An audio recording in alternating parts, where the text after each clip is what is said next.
쌀이 울타리에 와주셔서 고맙습니다.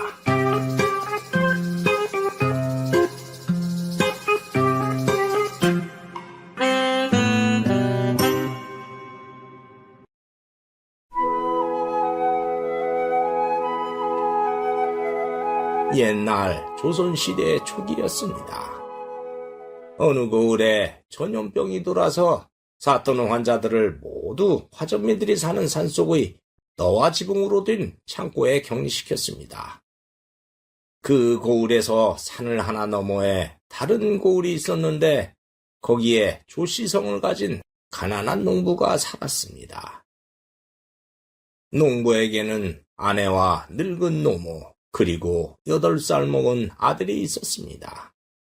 그런데 노모는 나이가 들어 제대로 움직이지 못했습니다.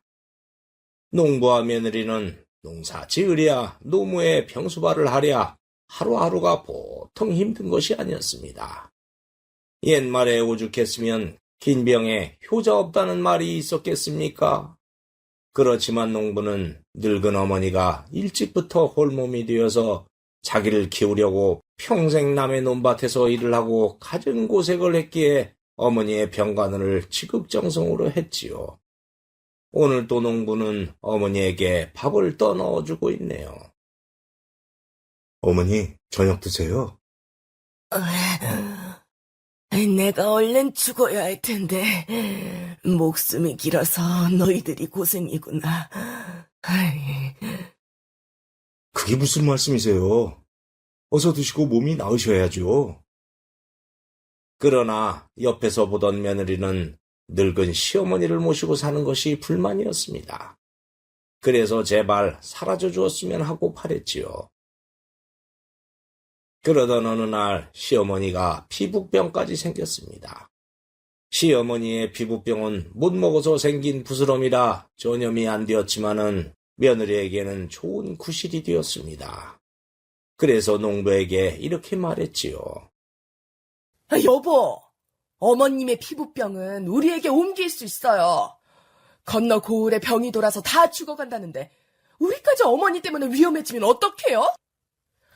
그래서 어쩌잔 말이오? 듣자니까 저 산속에 화전민 창고에 환자들을 모아서 치료하고 있대요. 거기로 모시면 어때요? 뭐요?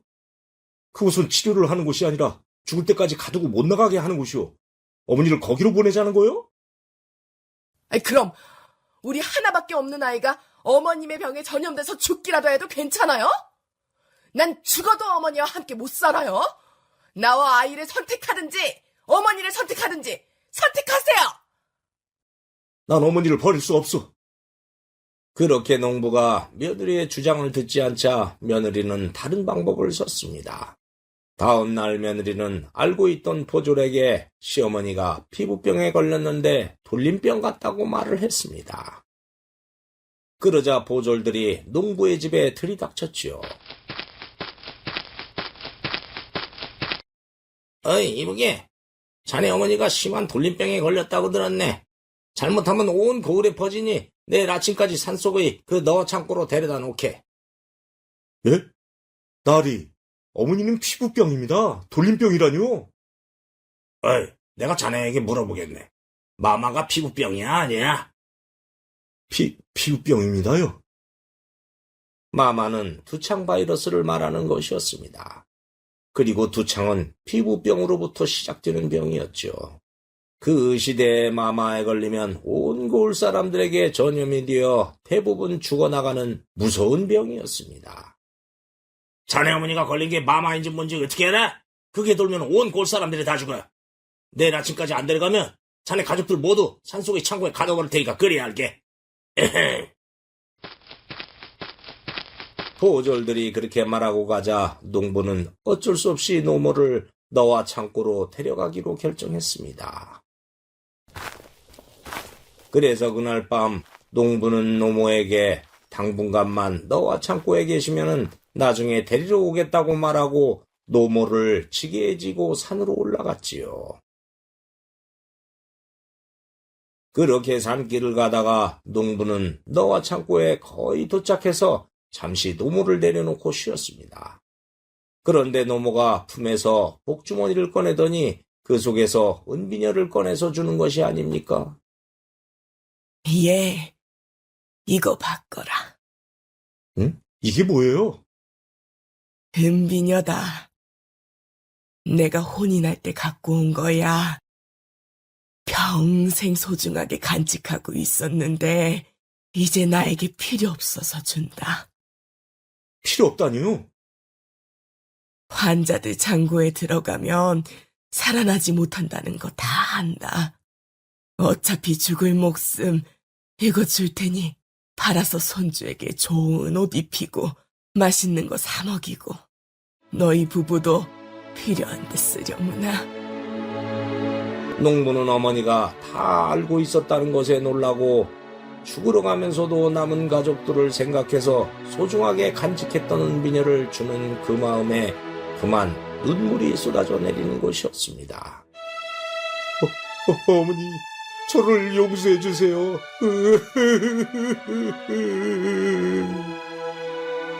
그런데 그때 농부의 어린 아들이 나타나는 게 아니겠습니까? 아버지, 아니, 네가 여기 웬일이냐? 아버지도 할머니를 버리는데 나도 언젠가 아버지가 늙었을 때 버려야 하잖아요. 그러니까 할머니를 어디에 버리는지 미리 알아두어야 아버지를 거기다가 버릴 수 있지요. 그래서 따라왔어요.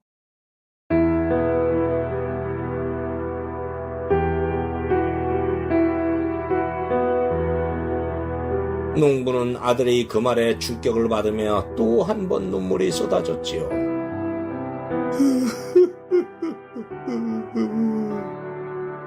농부는 아들에게 너무나 부끄러웠고 어머니를 버리려고 했던 자신을 한없이 질책했습니다. 그래서 아들에게는 먼저 내려가 있으라고 했지요. 그리고 마음을 바꾸어서 산 너머에 아무도 모르는 동굴에 노모를 데려다 놓고 시간이 들 때마다 먹을 것과 생필품을 갖고 와서 노모를 모시기로 했습니다. 그리하여 동굴로 어머니를 데리고 온 농부가 말했습니다. 어머니, 여기 계세요. 제가 자주 와서 돌봐드릴게요. 그러지 말라니까. 며느리에게 어떻게 감당하려고 그러니? 제가 다 알아서 할게요. 이 떡 드세요. 농부는 그렇게 노모를 동굴에 모셔놓고 조만간 오겠다고 말한 뒤 산을 내려왔습니다. 농부가 고을에 거의 다 와서 개울을 건너려는데 어디에서 어떤 아녀자의 신음소리가 들려오는 게 아닙니까? 좋아.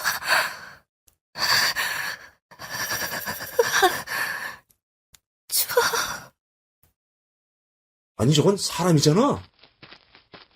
농부가 그곳으로 달려가 보니 어떤 거지 처녀가 거적을 쓰고 덜덜 떨고 있었습니다. 그때는 벌써 겨울이 다가오는 11월인데다가 산속이라 많이 추웠지요. 그래서 농부는 입고 있던 적삼을 벗어서 처녀를 덮어주고 보퉁이에 남아있던 떡을 품에 넣고 따뜻하게 녹여서 처녀에게 먹여주었습니다. 그렇게 한참 시간이 흐르자 처녀는 비로소 몸이 정상으로 오고 정신을 차리는 것이었습니다.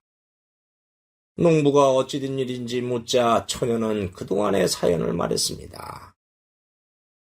저는 한양에 있는 명문 집안의 딸이었는데 아버지가 영모에 휘말려서 집안이 몰락했어요.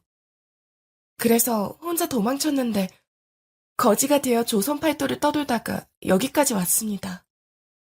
근데 너무 굶은 데다가 지쳐서 개울가에서 떨고 있었습니다.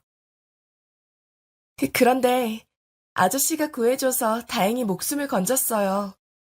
저에겐 생명의 은인입니다. 정말 고맙습니다. 그리고 둘이 이런저런 이야기를 나누었습니다. 그러다 보니 농부도 노모를 데리고 산에 갔던 이야기를 말했고 처녀가 놀라는 것이었습니다. 그렇게 나이가 드신 분을 동굴에 놓아두었다고요? 그래도 아이 어머니가 저러니 어떡하겠어. 아저씨가 절 구해주셨으니 제가 그 보답으로 동굴에서 어머님을 보살펴 드릴게요. 정말이요? 그렇다면 먹을 것은 내가 갖다 주겠소. 고맙소, 낭자. 그렇게 해서 그날부터 처녀는 동굴에서 노모를 모셨고 농부는 정기적으로 먹거리와 생필품을 가져다 주었습니다. 그런데 꼬리가 길면 잡히는 것일까요? 농부의 아내가 그 사실을 알아버렸습니다. 그날도 농부가 부엌에서 노모에게 가져다 줄 쌀과 고구마를 챙기다가 그만 아내에게 들켜버렸습니다. 세상에! 긴가민가 했더니 정말이었구려! 우리 먹을 것도 없는데 어머니에게 그걸 갖다 줘요? 그동안 날 감쪽같이 속이다니. 내가 못 살아. 당신, 나 죽는 꼴 보고 싶어요? 아내가 그렇게 소리치면서 농부가 들고 있던 자루를 뺏으려다가 집더미에 엉덩방아를 찧었는데 그만 거기에 있던 독사에게 물려버렸습니다. 독사도 그냥 독사가 아니라 한 번 물리면 7걸음을 떼기도 전에 죽는다는 7.4였습니다.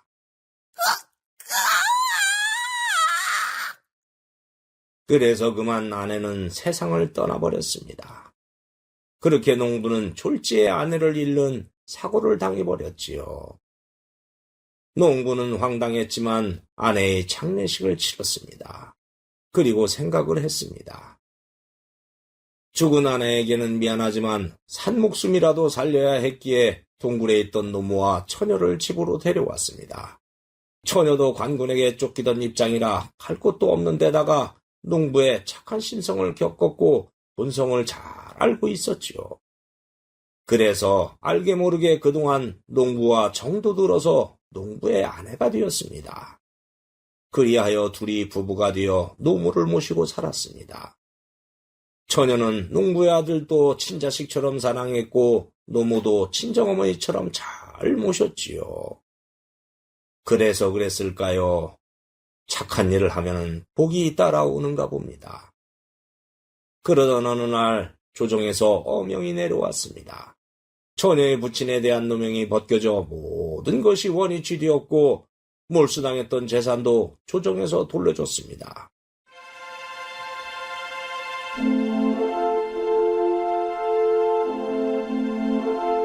그래서 부자가 된 처녀와 농부는 노무를 모시고 한양으로 가서 행복하게 살았다고 합니다. 이번 이야기 여기에서 마치겠습니다. 감사합니다. 구독과 좋아요를 누르면 다음에 영상이 새로 만들어졌을 때 먼저 보실 수 있습니다.